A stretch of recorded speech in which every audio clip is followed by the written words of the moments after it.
দেশের সব স্থলবন্দরের সেবা মাশুলের হার ৫% বেড়েছে। প্রতিটি সেবার বিপরীতে কর, টোল, মাশুলের পরিমাণ আগের চেয়ে এই হারে বেড়েছে।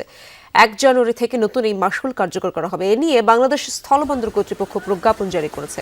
অন্য স্থলবন্দরের তুলনায় বেনাপোলে মাশুল কিছুটা বেশি, তাই বেনাপোল বন্দরের জন্য আলাদা প্রজ্ঞাপন জারি করা হয়েছে। বেনাপোল স্থলবন্দরে ২৭ ধরনের সেবার বিপরীতে মাশুল আদায় করা হয়।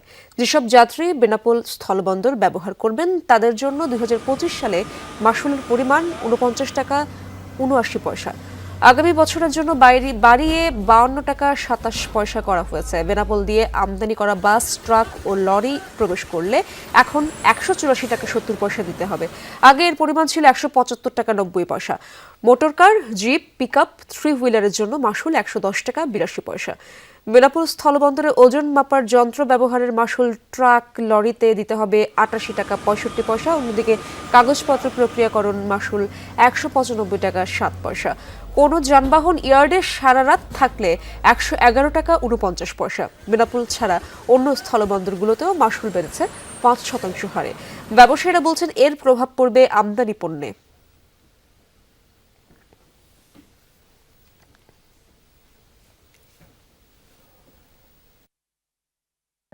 নতুন ব্লেন্ডে আরো রিচ অ্যারোমায় সেলন ফ্যামিলি ব্লেন্ড টে। দর্শক, এ বিষয়ে বিস্তারিত তথ্য জানার চেষ্টা করব। বেনাপোল বন্দরে যেতে চাই, সেখানে রয়েছেন আমার সহকর্মী কামাল হোসেন। কামাল, জানাবেন বর্ধিত মাশুল হার নিয়ে ব্যবসায়ীরা কি বলছেন, কি মত তাদের? ইশরাত, বেনাপোল স্থল বন্দর সহ অন্যান্য বন্দরের উপরে নতুন করে সেবা মাশুলের উপরে ৫% কর বৃদ্ধি করেছে বাংলাদেশ স্থল বন্দর। বিশেষ করে বাংলাদেশ স্থল বন্দর কর্তৃপক্ষ এই নতুন করে আমদানি ও রপ্তানিকৃত পণ্যের উপরে ৫% সেবা মাশুল কর নির্ধারণ করায় আমদানিকৃত ও রপ্তানিকৃত যে ব্যবসায়ীরা আছে এই ব্যবসায়ীদের উপরে কিন্তু একটি নেতিবাচক প্রভাব পড়েছে। বিশেষ করে বেনাপোল স্থল বন্দরে নতুন যে ২৭ ধরনের সেবার মাশুল আদায়ে যাত্রী মাশুল সহ ৪৯ টাকা ৫০ টাকার পরিবর্তে ৫২ টাকা ২৭ পয়সা এবং আমদানিকৃত বাস, ট্রাক, লরি প্রবেশের মাশুল ১৭৫ টাকা ৯০ পয়সা থেকে বাড়িয়ে ১৮৪ টাকা ৭০ পয়সা করা হয়েছে। মোটরকার, জিপি, পিকআপ ও 3 হুইলার মাশুল ১১০ টাকা ৮২ পয়সা এবং মোটর সাইকেল ও বাইসাইকেলের জন্য ১৩৬ টাকা ৯৫ পয়সা নির্ধারণ করা হয়েছে। বিশেষ করে ওজন স্কেল ও যন্ত্র ব্যবহারের পরেও কিন্তু ট্রাক, লরিতে দিতে হবে ৮৮.৬৫ পয়সা।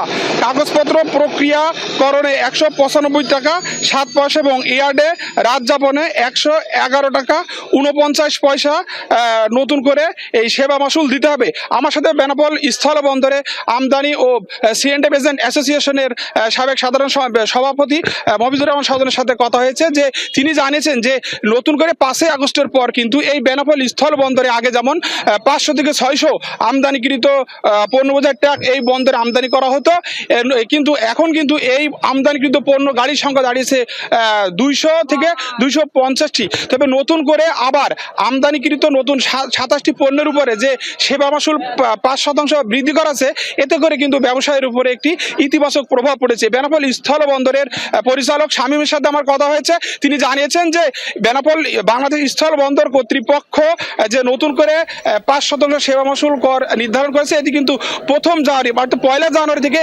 এই সেবা মাশুলের কার্যক্রম কার্যকর করা হবে বলে। ধন্যবাদ আপনাকে।